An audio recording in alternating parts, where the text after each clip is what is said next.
was pretty, taste it and love it. Prestige Margarine. بالله من الشيطان الرجيم. بسم الله الرحمن الرحيم. الحمد لله رب العالمين الرحمن الرحيم مالك يوم الدين.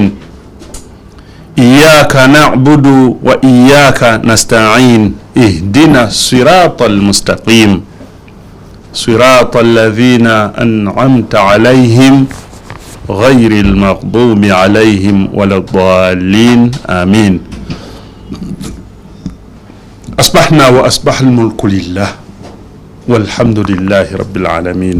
أباي الله يتصبزسزا يتواغد nitubukesa bwakedde ninaffe nitubukesa nga tuli bamu kwabo bebukedde nabo.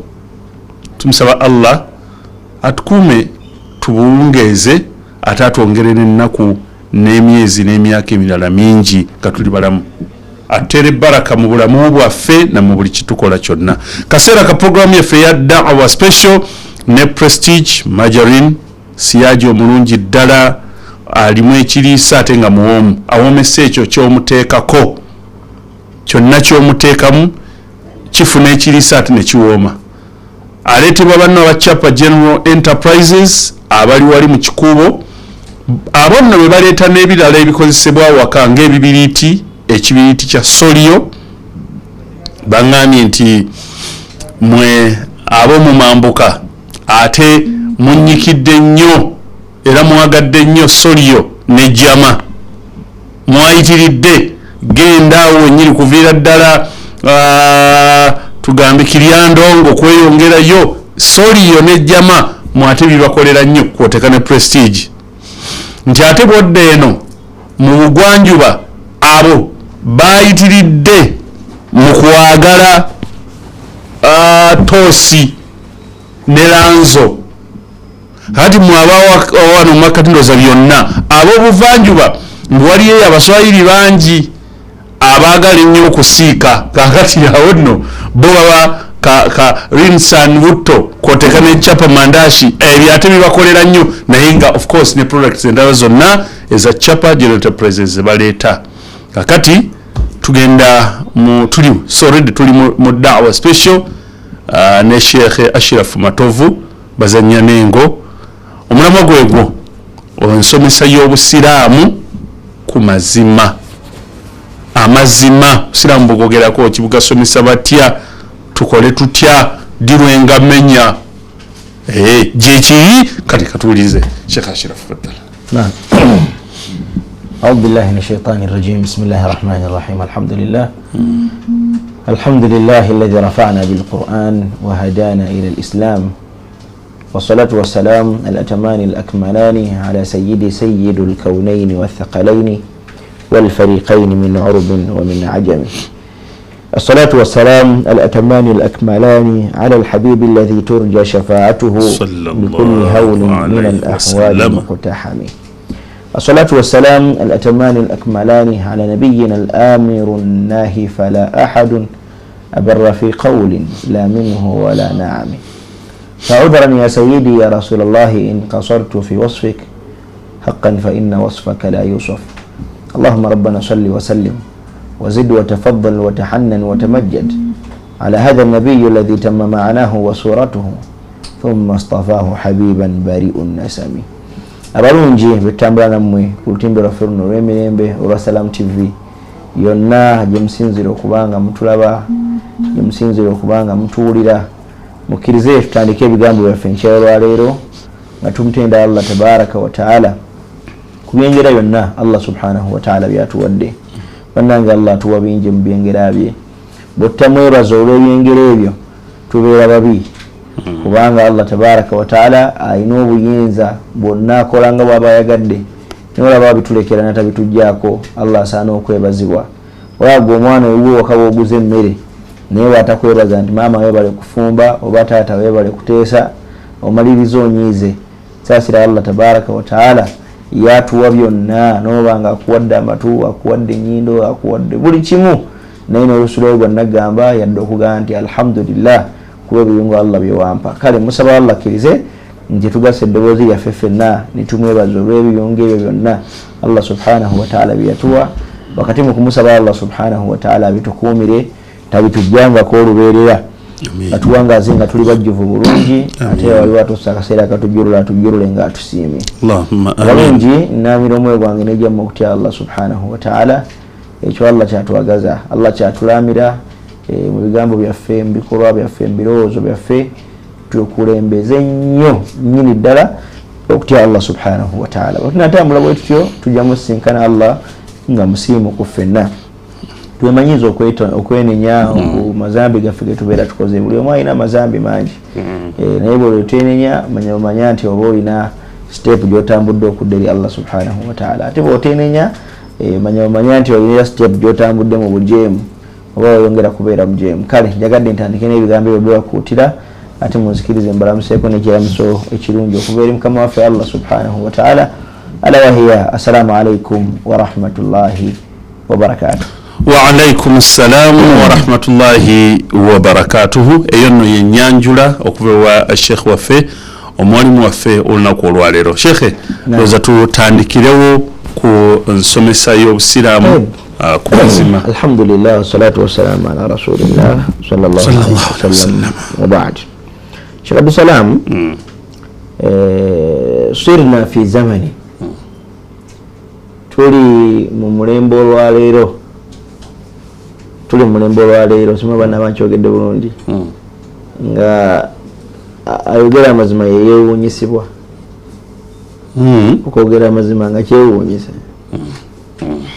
kyekikola amawulire ekikakasa nti abantu abasinga ku mulembe ogwo siba amazima ayaga nti ayogedde mazima ti wallahi byatuukidde olwaleero nga kyewuunyisa okuba nti byakoze eki byatuukiridde ne tuba nga twetaaga abantu okubazzaayo ku bubumbwa obumbwa bw'omuntu obutalimba amazima ekyennyume kyago bulimba olwaleero tuli mu nsi nga n'obulimba bulina olunaku si nibyo tebukolebwa neruno olutongole bujanjabazibwe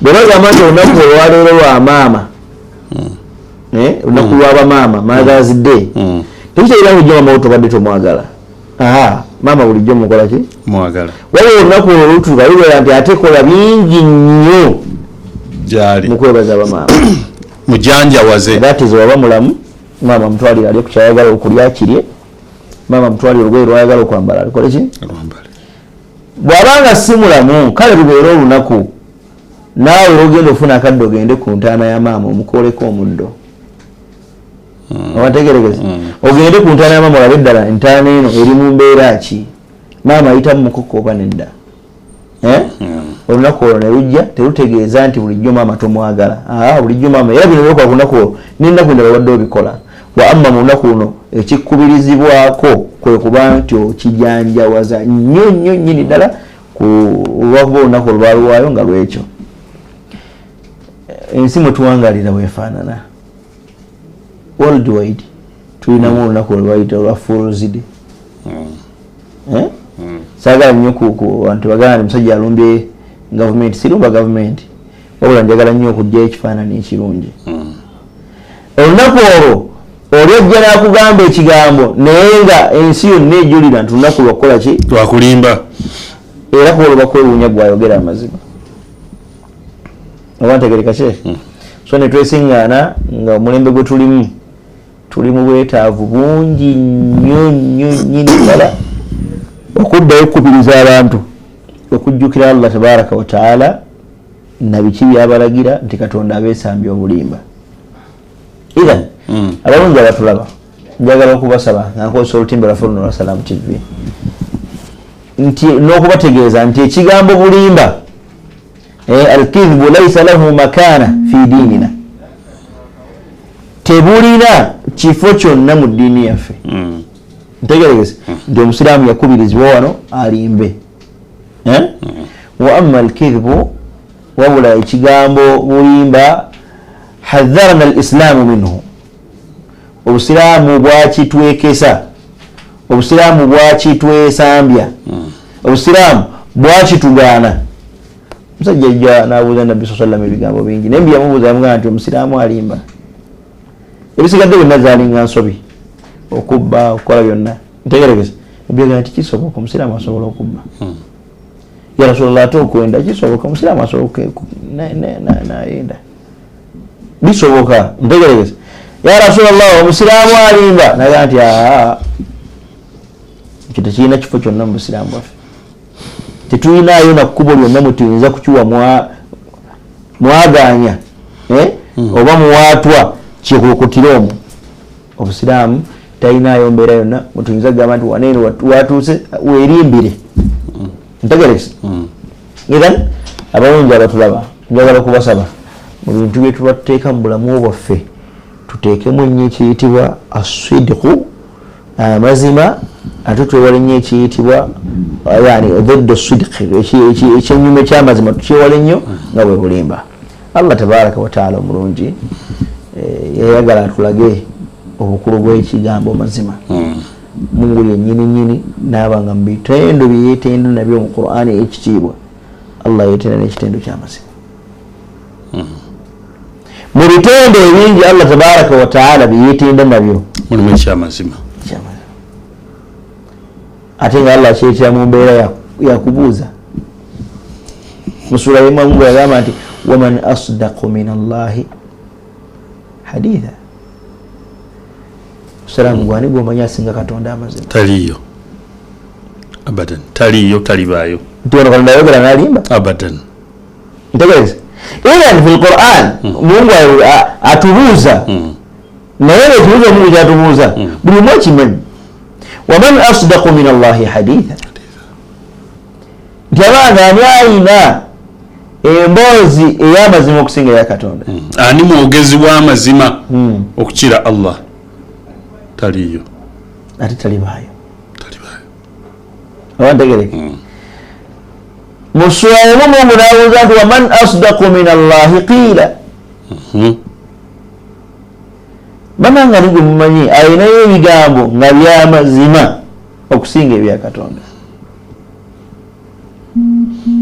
abada takola ki taliyo bwabanga Allah subhanahu wa ta'ala yattasif bisidiq Mungu atendebwa n'okuba nti wa mazima bannange kituwa ekifaananyi ekirungi eri eddiini mwe tuwangaalira tusaana kubeera bamazima kubanga nannyini waayo inna ad-diina inda Allahi al-Islam eddiini eri wa Allah waffe nannyini eddiini eno yeye maze okweyogerako naye kakasako nti waki wa mazima ntegereka sebo ithan abalungi abatulaba Allah tabaraka wa taala Katonda waffe omulungi Allah wa mazima era Allah ayagala nnyo amazima nekitakoma ku Allah tabaraka wa taala bal nekijja ne mu bannabbi be nekijja ne mu bannabbi be mu Qur'an eno ey'ekitiibwa Allah subhanahu wa taala bwe yajjanga ayogera ku bannabbi yatulaganga abantu abo nti mazima era gwe omulimba kabeera akabonero akakulaga nti obwannabbi oba oli awo wali tobusobola kubanga teweetaaga muki mulimba obwannabbi weetaaga muntu nga wa mazima kubanga obubaka bwatuusa buva eri ow'amazima exactly naye olwaleero tuli mu nsi ng'abantu okulimba bakuteekamu ne sente abantu okulimba bakuteekamu ne programs ez'enjawulo ku mativi ne ku radios ez'enjawulo oyina kubalaga nti gundi munkubirireko omufere omusalamu oli ku mirimu gyogenda owulira akasimu nti halo tinze gundi oba ewe nokyagambiza nosanga nti tubadde tukulimba ensi yonna ngera n'abawuliriza ne banyumira bunyumiro programu y'okufeera y'okulimba wallahi ebintu biwunyisa ki ebikutu emirala gipromotinga ebintu nga n'obubumba bwabivumirira tuli mutagala mukolako lugambo naye wali osanga gundi nga programu namba weeri ngeno programu yakola lugambo oba ntegerekesa sivumirira naye njagala okuzzaayo abantu ku musingi omuntu asaana kuba muntu mulamu kuviira ddala mirimu gyakola na buli kimu na buli kimu. Allah bwe yayogera ku bannabbi ab'ebitiibwa, bannabbi bangi mu Qur'ani nga Allah atulaga nti abantu abo baali baki bamazima. mu Qur'an suratu Maryam Allah yalaga ku nabbi Ibrahim alayhi salatu wassalam, yagamba nabbi namugamba nti wadhkur fi lkitabi Ibrahim innahu tiwayijjukira nnyo mu byawandiikibwa ku Ibrahim nti Ibrahim ono ekyenjawulo kye yalina ku balala bonna oba ezimu ku nkizo ze yalina nabbi Ibrahim alayhi salatu wassalam innahu kana siddiqan nabiyya. Ibrahim yali wa mazima nnyo ate era yali nabbi wa Katonda. Subhanallah, taammalu al-aya, aya gyetegereze n'obwa nabbi weebuli naye Allah yakulembeza mazima. Musajja yali wa mazima naye yali n'ennabbi. Omusajja yali wa mazima ate nga nabbi, ekitegeeza nti amazima gano Mungu ge yayisaamu kino ekyokubiri okubeera. Owantegereza ku mutabani we Ismail nabbi Ibrahim alayhi salatu wassalam, omwana ye gwe yeezaalira Ismail alayhi salatu wassalam, Mungu n'amwogerako ekifaanagano ekya kitaawe nti naye era mu suratu Maryam nagamba nti wadhkur fi lkitabi Ismail, tioweddeeko ne mu byawandiikibwa bya Ismaila. Yali afaanana atya? Innahu kana sadiqa alwa'du, innahu kana sadiqa alwa'du. Ismail ono yali mwana atuukiriza endagaano. Ntegeregese, innahu kana sadiqa alwa'du wa kana rasulan nabiyya. Era Mungu n'akomyawo kiri naye era Ismail ono yali wankizo, yali mubaka ate nga nabbi wa Katonda. Ntegeregese. Allah tabaraka wa taala okutunyumiza Ismaila nti yali atuukiriza endagaano, gwe tofunamu kyakuyiga nti Mungu yali alina kyatusika nti naffe tufaanagane ku bano, kubanga yali amalira tugamba nti oyo ddala wa kaana rasula nabiyya, yali mubaka ate nga nabbi. Ekitegeeza nti gwe olwaleero ayagala okutambulira mu buluŋŋamu, mu bulongoofu, ekkubo lyolina okutambuliramu, tomanya Mungu laalla Allah yuhdithu ba'da dhalika amra, ayinza okubako eddala lyakuwa mu bulongoofu nayinza butuukako otya nga naawe otambudde nga bano bakola ki bwe batambula. Aina sidqu lwa'di fiik, egwe okutuukiriza endagaano kiririddawa mu ggwe. Omulungi ndaba gwe weebuuze ddala bwe mba nina kyendagaanye ntuukiriza oba nedda. Naye bano Allah bayogerako endagaano ze batuukiriza zakufa. Ono Ismail endagaano gyatuukiriza yakola ki? Yakufa. Ate n'engeri gye yajja mu ngandooto, ntegerege taata we namwira ni mwana wange inni ara fi lmanami anni adbahuka, nange nina kirooto, nina kinzijira buli wenteekawo omutwe bwe nti tebankusala ebirooto bimufuna okiraba otya. naye taata olwo bwaya yamanyi nti omwana we mulongoofu, bwe nkunyumiza emboozi eyo gwegifunamu ki? Mwana wange fanzur maatha tara, mpulira njagala kutegeera bino byenkuyumiza obitegeera otya? If'al ma tu'mar. Mwana nga taata nga bwobirabo mbirabo. If'al ma tu'mar. Teweeraliikirira awo Katonda akulagira kyakulagira totya nze ndi mugumu ku kyo naye nkugumya taata satajiduni insha Allah. Taata teweeraliikirira nze gyokunsanga insha Allah, gyokunsanga ngenda kubeerayo wa Katonda nga nimbagumikiriza, ngenda kuba nkulindirira. Naye endagaano gyatuukiriza erimu okufa. Twala bulamu.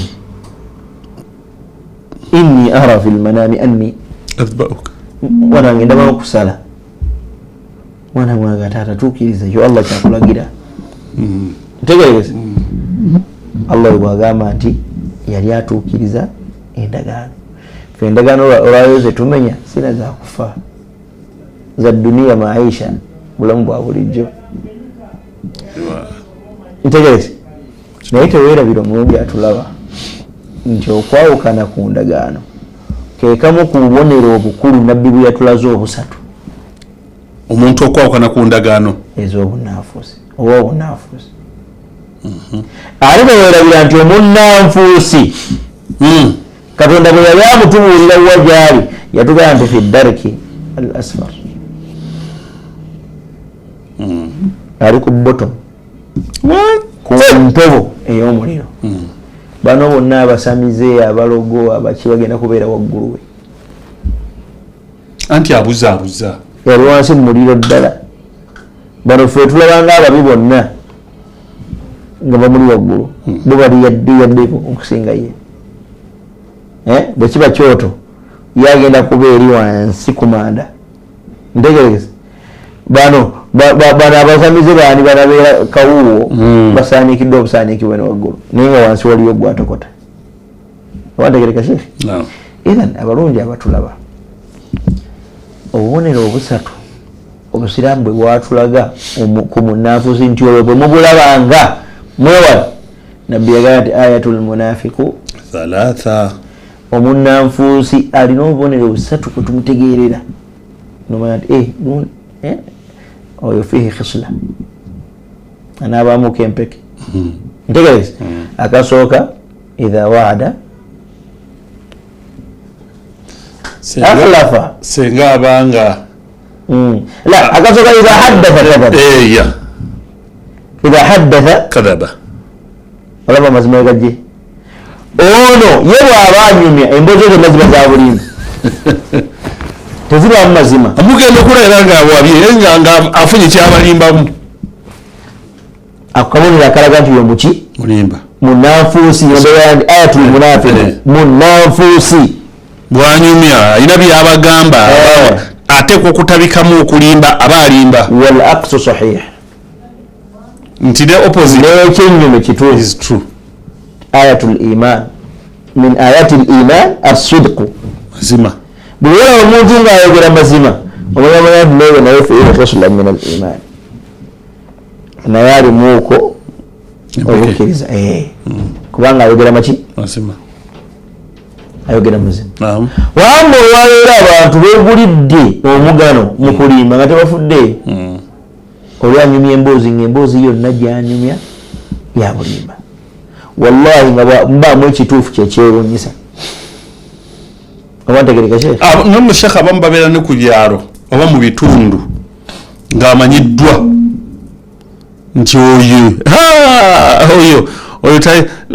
kyagamba kyonna ng'omanya nti alimba n'ekituufu kyennyini kyandibadde ng'ekituufu era agenda okukimaliriza atyo nga akisabisa engoye nekigumira engoye z'obulimba ng'akatuufu kasigaddeko 10% nga 90 yonna ejuza bulimba. Kasomanga n'omuvubuka naye nga naye anyumya emboozi wano Munnayuganda bamala oginyuma nagamba nti sheekh timulowooza nti mbadde mbalimba nga naye buli akkiriza tumale gumugamba nti balowoozezza dda nti obalimba kubanga bakumanyi era nga naye tulowooza nti nkulimba naye tulowooza nti nkulimba sika tulowooza nti nkulimba nga naye omutima gumugamba nti walowoozezza dda nti gwe gwanyumiza olw'okuba omumanyi embeera ze era kati otuukiriza mukolo okuwuliriza naye okimanyi nti yalimba. Even akabonero akasookako obunnanfuusi waidha haddatha kadhaba bw'aba anyumya aba alimba emboozi ziba za bulimba. Naam, otugobedde bulungi nnyo munnaffe omulabi owa Salam TV programu yaffe ekyatambula eya Da'wa Special ne Prestige. Akaseera bwe katuuka bwe kati nga ekitundu kimaze okukonokako olwo nno tuba tunywa ku lwendo lw'amazzi ne tuyimiriramu katono wabulayo programu ekyagenda mu maaso n'ebyo byogenda okulaba biri part of the program naye ffe mu kwogera tupozingamu katono insha Allah tugenda kudda oluvannyuma lw'obuddakiika nga bubiri bwokka nkusaba tovaawo. So ours pretty, taste it and love it. Prestige Margarine.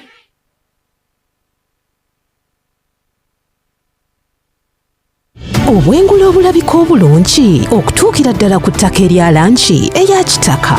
Langi zino tuzirabira ne ku bisenge, ku mmotoka ne mu bunyonyi kw'ossa ne mu bisolo eby'enjawulo. Langi eno erungi ya buli kimu. Langi bwe bulamu. Okusinziira ku langi ez'enjawulo enkumuliito ze tulina ku Global Paint, ye langi wa Global aleetawo enjawulo ku bisenge. Tulina Global Silk Vinyl asiigibwa munda, Global Weather Coat asiigibwa ebweru ne Global Matte owazisiiringi. Weefunire langi ya Global ku hardware yonna ekuli okumpi. Global Paint, a reliable product. Would you know where to find your children if they got lost in a supermarket? Do not think so hard. The answer is simple. Like adults, they too are in love with the delicately and expertly prepared freshness of the ever so tasty Sam's Crisps. Sam's Crisps come in tangy lemon, fruit chutney, salt and vinegar, chili, tasty tomato, and more. All available in your nearest shop or supermarket. Sam's. Taste the difference.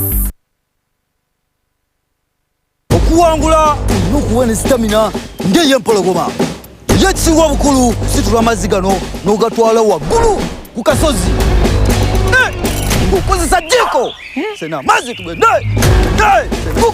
duka yapuka 72 spoons pasta go okuwangula kuzibu ne bw'okozesa MTN Momo wangu sasula obagula ne Momo okufuna omukisa okuwangula mobile money buli lunaku kozesa Momo app oba nyiga *165*3#.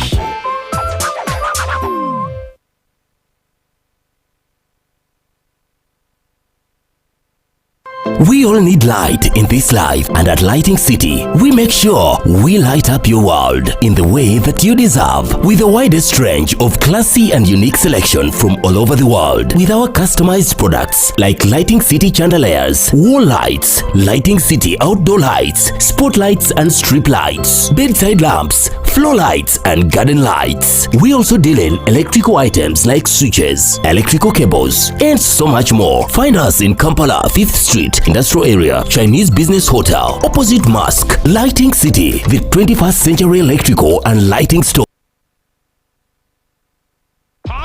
Say hello to Kevin. He is just beyond words. Your ultimate BFF for football nights. He is the man that you just cannot silence. Oh, it's another classic. Kevin, what's your secret to always being this happy? Easy. It's GoTV Super Plus. Well, there you have it. Upgrade like Kevin and enjoy more for less. GoTV Super Plus, now at a reduced price. Level up your entertainment and savings. GoTV, love it. Ligi ya StarTimes Premier League ekubawo mu maanyi.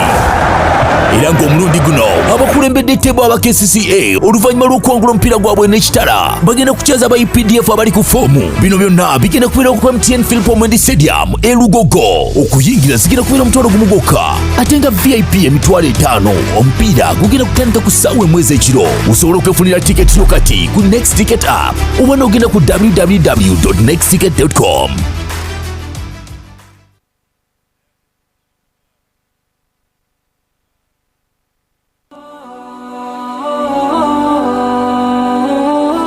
Spread it, taste it, and love it. Prestige Margarine.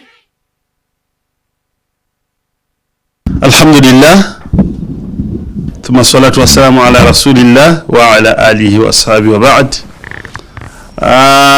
Nate alhamdulillah nti twemwebaza Allah atwongedde obulamu. Tukyakuweereza program ya Da'wa Special tuli ne Prestige era nga omwalimu waffe ye Sheikh Ashraf Matovu gutuli naye n'olwaleero kuba kuba twatandikidde okutuuka kati tutunuulira ensomesa y'obusiraamu ku mazima. Kati awo nno buli otwogera ku mazima n'obulimba buba buyingirawo. Because opposite y'amazima buba bulimba, opposite y'obulimba ge mazima. Nga wetuwumuliddemu nga tutunuulidde ku bubonero bw'omunnanfuusi akakulembedde tugasomuulira ng'anyumya ayogera manya alimba oba atabikamu okulimba kungi oyo aba munnanfuusi. Kitegeeza nti aba ayawukanye ku mazima. Sheikh tugende mu maaso. Ebiri bitambula bibiri. Ntegereza. ngabo gambi nti opposite y'amazima baki bulimba opposite y'obulimba baki mazima ebyo bitambula bibiri era weewera ku kino nekino bwokyogeddeko waliwo agamba nti saala akulaba musajja ayingiraawo kiba kitegeeza nti ye omukazi amukkiriza omukazi akoze gwakkiriza ekyenyuma kyakikyo kiba kigenda kati bwetwogera ku mazima nga tugakubiriza kiba kitegeeza nti automatically obulimba tubukozeeki tubuvumirira kale nsaba omulungi atulaba amanye nti ebigambo bino bwetwogera bizinga bibiri atego bitambula bibiri akabonero akasookaako obunnanfuusi mutume katulaga sallallahu alaihi wasallam yatugamba nti omuntu aba ayogera idha haddatha kadhaba ye mukama wake temulimu mazima bw'aba anyumya emboozi zabuki zabulimba ntegerekese era okibayita as-sidqu ma'a rasulillah omanye amazima gabiteeko amazima ne Allah amazima n'omubaka we Muhammad sallallahu alaihi wasallam mu mazima n'omubaka Muhammad sallallahu alaihi wasallam yatuuka n'okugamba nti man kadhaba alayya mutahammidan falyatabawa maqadahu min an-nar yonna nannimbisa nga akigenderedde oyo teyeyibaala yetegekera akapoloti mu muliro ko gye kali kiira n'okulimba tekulina mbeera yonna oyinza kuyisizaawo wa idha waada akhlafa ekyokubiri kyekino ekiri mu aya kifunide mu aya tiye nabbi Ismail alayhi salatu wasalam endagano yazikolaki yazituukirizanga ntegeregezi kakati noono omunnanfuusi ye bwakola endagaano tatuukiriza teyina wetuukira kitwalaganye twalaganye omanyi nti kiba kikulidde wa idha tumina khana ate era omunnanfuusi ono akabonero akakusatu agatulaga buli wateresebwa akumpanya kiki njagadde mu hadithi eyo nti byonna bisatu bitegeeza bulimba wabula obulimba bwebuli bwakulembedde kituufu naye nebino bibiri bitegeewayo anti mukoze naye endagaano n'atutuukiriza bulimba bwennyini tiwaaye tugire bw'atakituukiriza aba akulimbi ate bw'omuteresa n'akumpanya aba akulimbi nti aba akulimbye nti ekintu ekyo nja kikuuma bulungi n'atakikuuma oba nkirina nti omna akasente gyekali kitegeeza nti byonna byekuusa ku mazima nti bayirewo mu bufunze omunnanfuusi taba na mazima taba wa mazima la min qaribin wala min ba'id talina wabeerera wa mazima ntegeregeza kati Allah bwe yatenda bannabbi be yatugamba nti nabbi Ismail alayhi salatu wassalam innahu kana sadiqa alwa'di wa kana rasulan nabiyya yali musajja nga mwa endagaano yeba yeeyo tekyuka ate era yali mbaka wa Katonda nga nabbi bwe kijja ku nabbi Yusuf alayhi salatu wassalam ye Mungu yatugamba mu Qur'an yagamba nti Yusufu ayyuha as-siddiqu Yusufu munnange gwe ow'amazima Allah bwamutera n'ekitende ky'ab'amazima bannange bannabbi ba Katonda bonna naye beetegereze tebaayawukanga n'amazima Yusufu ayyuha as-siddiq wadhkuru fil kitabi Idrisa nti wajjukirako ne mu bya Idrisa mu byawandiikibwa bya Idrisa innahu kana siddiqan nabiyya naye afaanagana ne banne ddala ne Yusufu ne Idrisa naye yali mwogezi w'amazima ntegeregese abalungi abatulaba lwaki njagadde okwogera ku bannabbi abo omanye nti ekiyitibwa as-sidqu ekiyitibwa amazima sifa min sifati anbiyaillah kimu ku bitendo ebyabannabbi ba Katonda nabbi waffe Muhammad sallallahu alaihi wasallam ate ye yasukka nabbi yasukka amazima gamuyitirira sallallahu alaihi wasallam olulimi lwa mbaka Muhammad sallallahu alaihi wasallam terwayitwako kigambo kya bulimba ne beyita nabakufuuka nabbi mama Aisha radhiyallahu tabaraka wa ta'ala anha omutume wajja nga amaze okufuna ebizibu byefunira mu mpuku ajja wa mukyala we zammiruni dathiruni byafaayo biri awo bingi mama waffe Khadija n'amubudamya ng'era omukyala bwe yamala omubudamya n'alaba nga nabbi yeraliikiridde nga nti naye lwaitu baze teweraliikirira lan yukhzika Allahu abada Allah tabaraka wa ta'ala tagenda kukuwaza Allah tagenda kuteeka mu mbeera ya nnaku tokyeraliikirira ekyo ezimu ku nsonga ze yamuwa tanaba kufuuka nabbi yamugamba ekyenkizo kyolina kubalala innaka la tasduqu alhadith alonda ayinza atya okukunyiiza nga la tasduqu alhadith lubeerera gweoyogera maki akabeera akabonero akabategeeza nti aboogezi b'amazima Katonda tabavaamu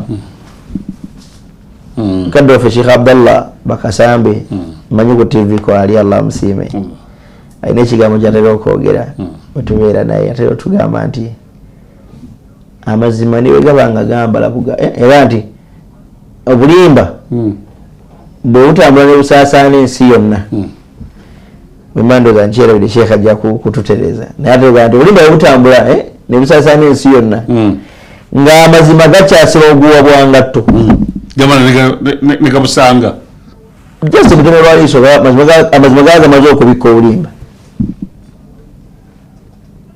ntegerekese amazima gayinza kukeerewa of course nti obulimba busaasaana mangu nnyo bwangu ne busaasaana ensi yonna ne budduka eno naye amazima gakeerewa naye era finale gabusanga era ne gabuyisa bulungi nnyo negabubika nobubika tulamu nabulawa tewayiseeko wano era abalungi abalina amazima nsaba munywere ate abakyali mbeera ey'okulimba nsaba tuddirire tugende nga tugesalako ki mpola mpola nabbi sallallahu alaihi wasallam byavumizibwa nabyo nti teweeraliikirira Allah tasobola kukunyiga Allah tasobola kukunyiiza Allah tasobola kukunakuwaza kubanga ebbanga lyonna owangadde ng'oliwo amazima kano kalowoozo kange kadde eri abawalimu okusigala eri abaki abawalimu Allah tabaraka wa taala yamala emyaka 4 nga tannaba kutuma nabbi Muhammad sallallahu alaihi wasallam ntegereka naye omutume wamala okutumwa ekyali kimwogerwako abakuraishi bonna nga bagamba nti Muhammad kigwogerako oyo sadiqul amin musajja wa mazima ate mwesimbu fil jahiliya musajja temunaona kuwaji kujja tegereze naye nga bonna bamutera n'okuba ow'amazima sallallahu alaihi wasallam abalungi abawalimu nga lukyonna banakola daawa gyokola gwe oza abantu badda mu history we emyaka 3 emabega bayinza kwogerako ki nabbi agenda bagamba nti nze ni nabbi wa Katonda nga naye bw'otunula mu background ye yonna weeru musajja wa mazima musajja mwetoowaze omusajja byonna nga biki byonna birungi byereere bannange fe abakola ddaawa bwe bakuba mu ttooki mu bulamu bwo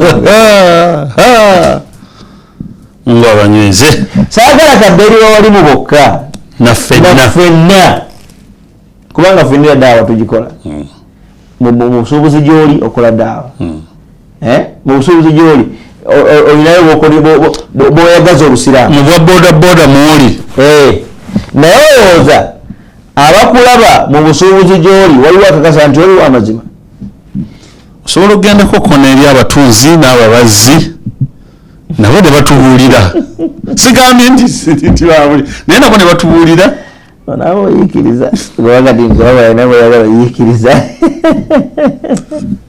Allahu akbar naye almuhimu abalungi abatulaba bw'oba oli mu bbajiro bw'oba oli ku kyalaani bw'oba otunga ngatto bw'oba oli muzimbi musuubuzi yonna gy'oli omanya nti oli mu kukola ddaawa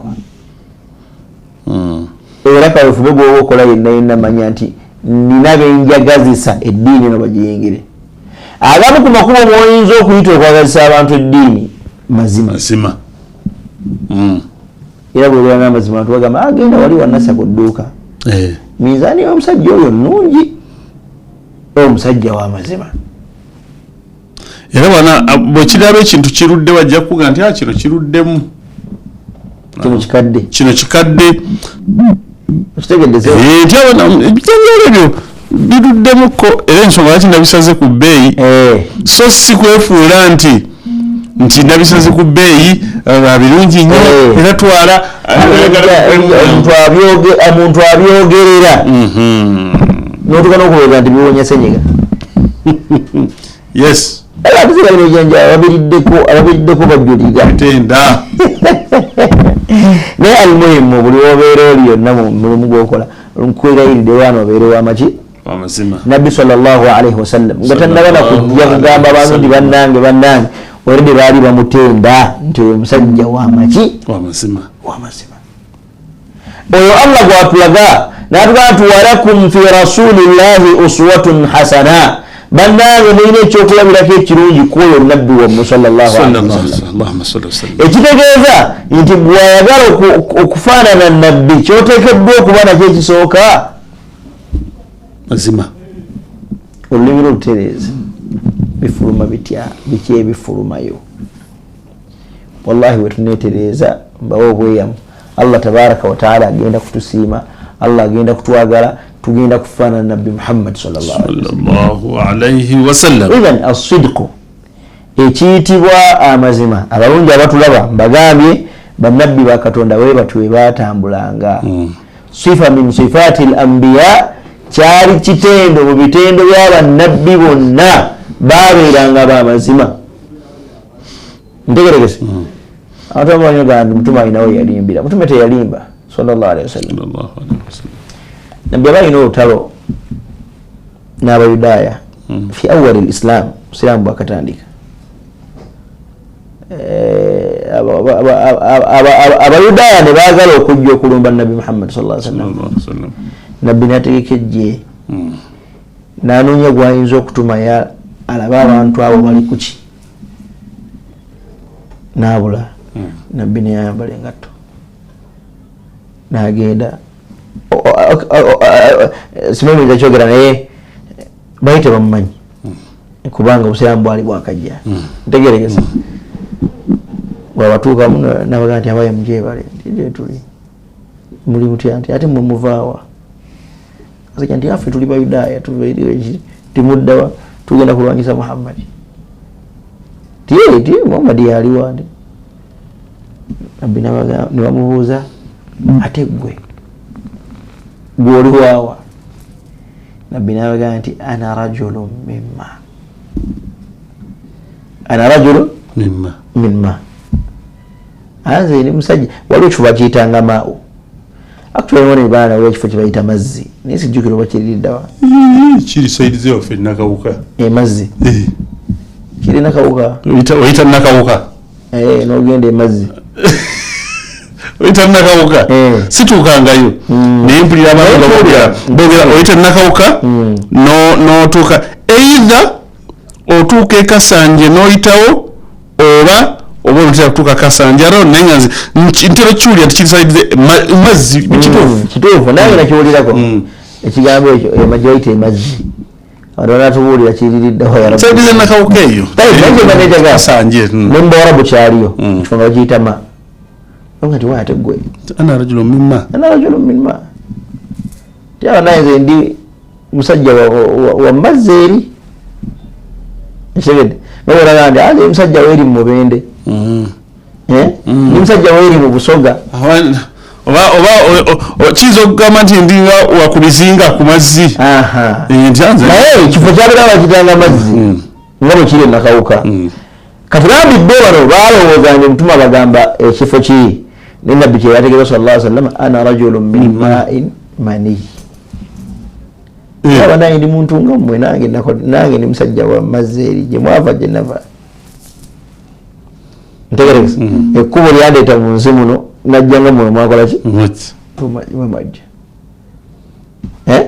amazzi agabazaala nange yekkubo mwe natambulira nange ndi musajja wemmazzi nange ndi muntu nga rasulu sallallahu alaihi wasallam lam yakdhib alaihim lam amisirabuza ekigambo yadhak sajja bayine n'okuyisa ekigambo bulimba ku lulimi kizitowa tegande huwa biyadhaka alayk wallahi yadhaka alayk bakikoza akusekerera yani akulimba neyokozanya ekigambo yadhaka alayk idhan arasulu sallallahu alaihi wasallam nabanga yabakwata mu kifaananyi ekyo yabakwata mu kifaananyi ekyokubalaga nga bwali ow'emazzi naye nga ategeeza mazzi malala kirala naye nga sallallahu alaihi wasallam ebbanga lye lyonna sallallahu alaihi wasallam yali musajja wa mazima talinayo naku wetumumanyiko nti mubaka wa Allah yalimba abantegereka idhan abalungi abatulaba kigambo mazima kyagenda wala bagambye sifa min sifati al-anbiya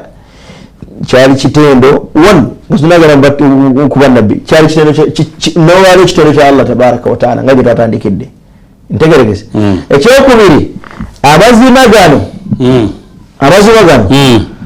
kitendo kyabannabbi ba Katonda bannabbi ba Katonda bonna ekyo kitendo kyabwe okuba nti baali baki bamazima ntegeregese bal wa khuluqu min akhlaqi salihin al-atqiya ago gazze kuva dda nga ye khuluq yempisa abatukulembera abalongoofu abate Katonda gye batambulizanga yamazima ensonga lwaki olinayo sayyidu siddiqin sayyidina Abubakar Siddiq radiyallahu taala anhu nimmanyage mulimu erigambo as-siddiq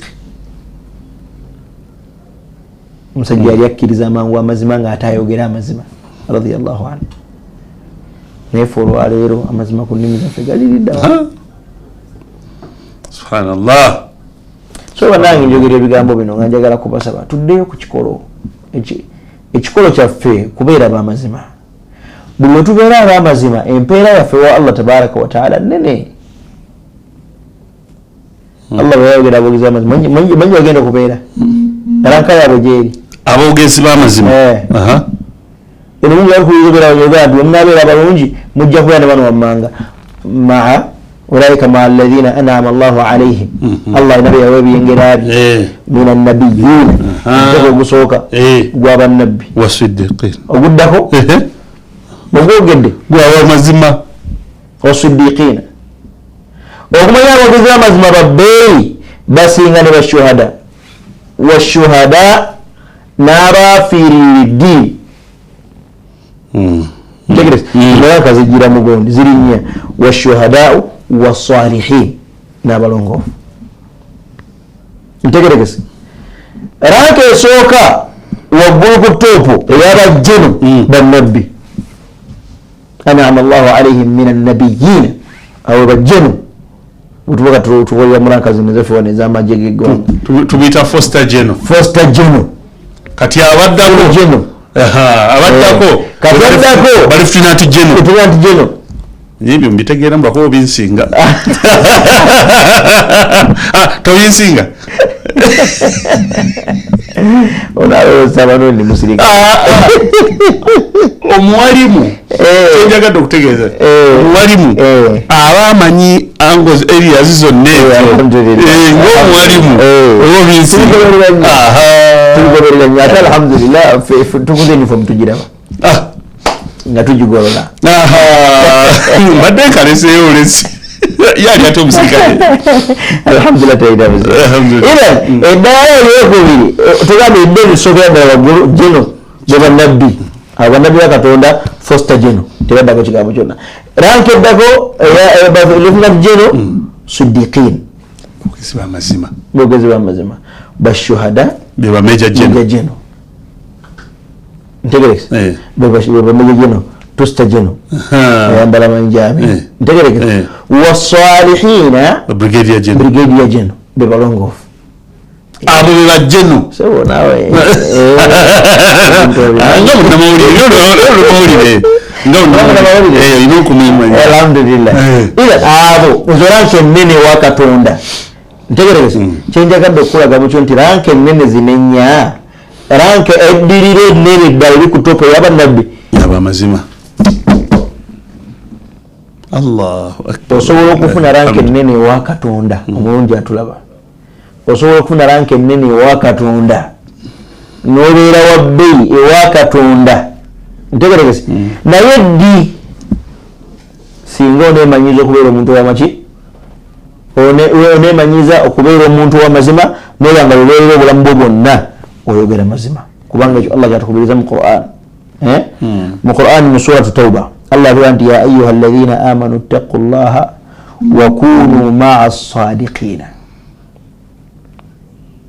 Ya ayuha alladhina amanu abantu mmwe abakkiriza ittaqu llaha mulwane nnyo mutye Allah subhanahu wa ta'ala si kyekyokka wa kunu ma'a as-sadiqina bannange muwangaale n'abantu b'amazima. Omulungi alaba Salam TV njagala okusaba olwaleero abantu b'owangaala nabo Qur'ani bekkubiriza okubeera nabo wa kunu ma'a as-sadiqina bannange muwangaale mubeere n'abantu b'amazima. Bw'oba omuntu nga si w'amazima tandika okusika ebigere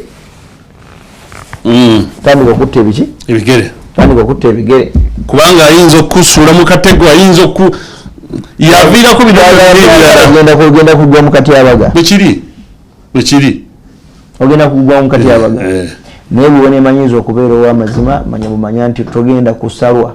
Ate Sheikh omuntu omulimba ne lwayogera amazima bino bibiri bituuka.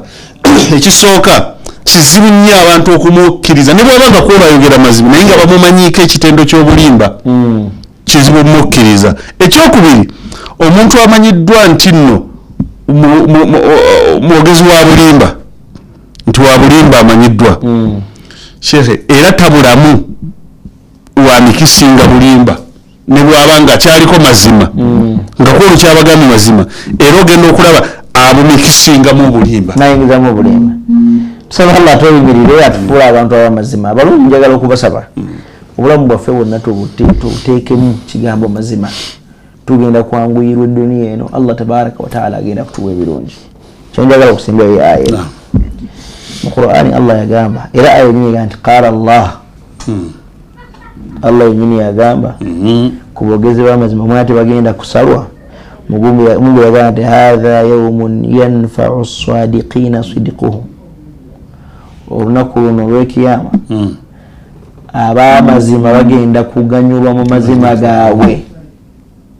Yanfa'u as-sadiqina sidquhum amazima gagenda kugasa bannannyini baago nga gabagasa batya lahum jannatun tajri min tahtiha al-anhar. Mungu ku mazima kwagenda okuyisiza abawejjana ng'ejjana ezo zirimu ziyisa wansi waazo emigga nga bakugibeeramu bbanga ki khalidina fiha abada bagenda kugibeeramu mirembe olubeerera n'olubeerera. radiyallahu anhum wa radu anhum bannanga abo Allah yabasiima dda nga nabo bwe bamusiima.